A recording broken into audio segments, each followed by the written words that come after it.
Greetings, ladies and gents, and welcome to this latest edition of RE090, where I take old stories I've narrated and update them to modern audio standards. This particular story is called Superhuman, written by LgFatherAnthrocite. Tim was driving home from his job at the warehouse. He'd spent the last several years working at a manufacturing plant on a heavy gravity world called HON.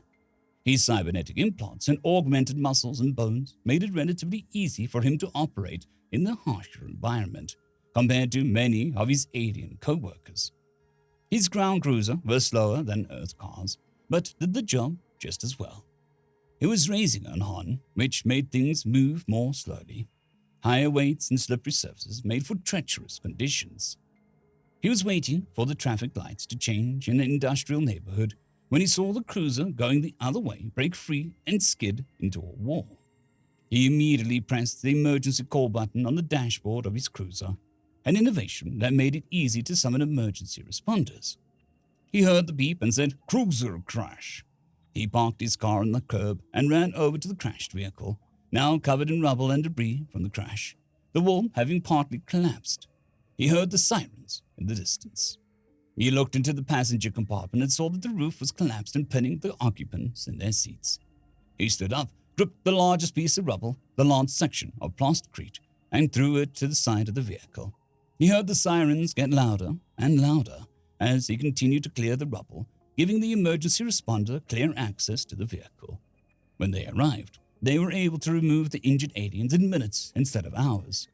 Tim gave his statement to the law officer and left, leaving the first responders to do their work. He read on the newsfeed the next day that both of the injured aliens had survived, thanks in part to the assistance of a bypasser who helped dig out the cruiser.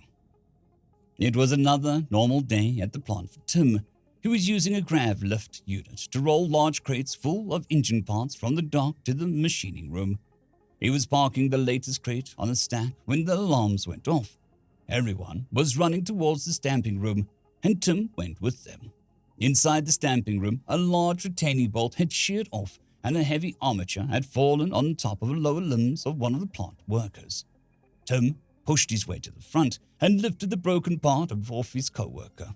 Several others dragged him out from under it, and Tim set the part back down, breathing heavily from the exertion. The plant medic was treating the hurt alien, and Tim and the others went back to work. Tim heard later that the alien would likely be able to walk again, as the armature had not cut off all vital fluids from his limbs for an extended period.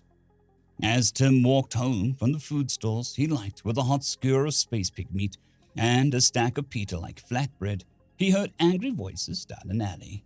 He stopped and listened to what sounded like a mugging. He dialed the police on his compad, gave his location, and started down the alley. By the time the police got to the location of the call, an old lady was sitting with a tied-up miscreant, his arms bound with power cord from a discarded toaster, or at least that's what the nearest Earth equivalent. She had a video on her compad that showed her being harassed by a bound alien, including threatening her with a shock wand. Over the next several months, more and more incidents were reported.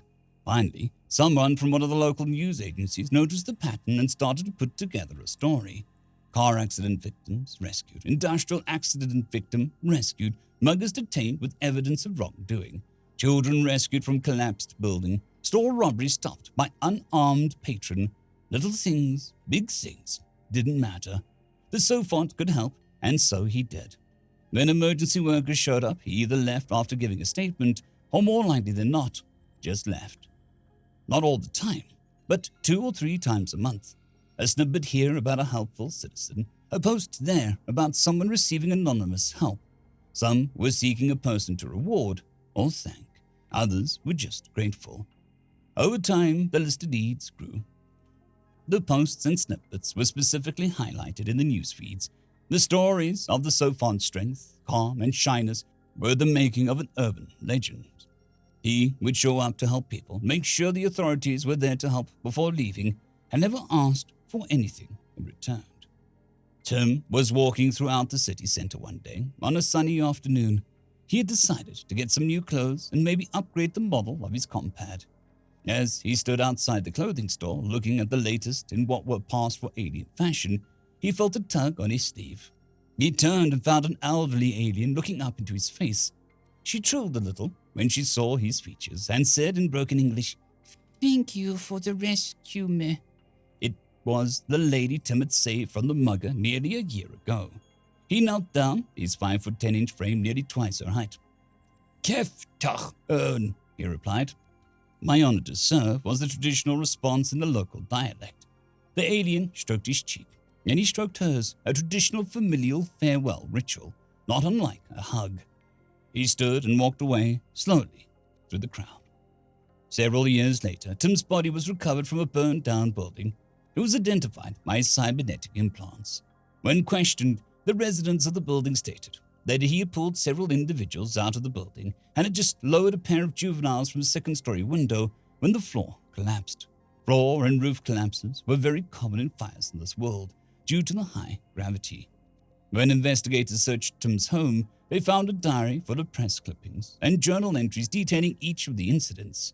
On the first page, a picture of a Land Cruiser he had dug out of the rubble, and a note said, "Today, I am superhuman." End of story. I'd quickly like to thank the T5 peeps: Cold War Boomerwaffen, Severin Cerberus, Bushmaster 177, Henry the Red, Caspar Arnholtz, Cold War Boomerwaffen, Elijah Silvercross, Dragzoon WRE, and Severin Cerberus. Thank you very much.